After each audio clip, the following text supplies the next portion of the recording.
Here we have a broken crankcase ventilation pipe. To get it replaced,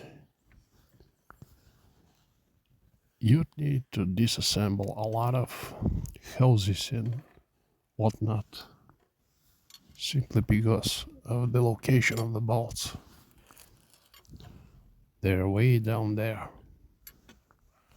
tucked behind the pump and coolant hoses. Good luck trying to unbolt them with regular hex key.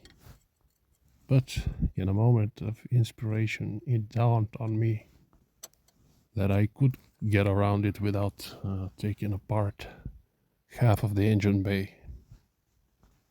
So what I did was I welded a piece of metal as an extension, and it worked like a charm. It took me no more than 2 minutes to get the job done.